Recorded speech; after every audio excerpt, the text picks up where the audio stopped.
আজকে আমি দেখবো 8টা জেমসের প্যাকেটে কোন কালারের জেমস সব থেকে বেশি থাকে। তো চলো জেমস গুলোর প্যাকেট থেকে জেমস গুলোকে বের করে নি।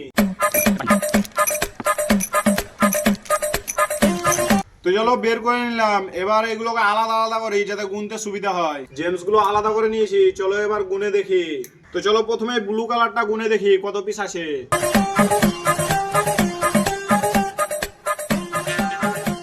তো ব্লু কালারটা তো 25 পিস আছে। তো চলো এবার দেখি বেগুনি কালারটা।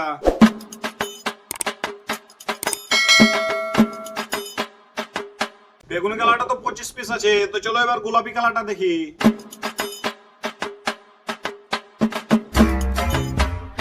তো গোলাপি কালারের তো 22 পিস হয়েছে। তো চলো এবার সবুজ কালারটা গুনে দেখি।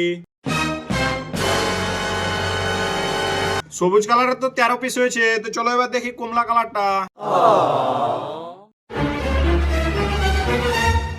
তো কমলা কালারের হয়েছে 18 পিস। তো লাস্টে বেঁচে আছে হলুদ কালারের, কত পিস হচ্ছে গুনে দেখি। তোমরা তো দেখতে পেলে কি হলুদ কালারের 19 পিস হয়েছে। তো কোন কালারের সব থেকে বেশি ছিল তোমরা কমেন্টে বলো। এরকম নতুন নতুন ভিডিও দেখার জন্য ভিডিওতে একটা লাইক আর চ্যানেলটাকে সাবস্ক্রাইব করে দাও।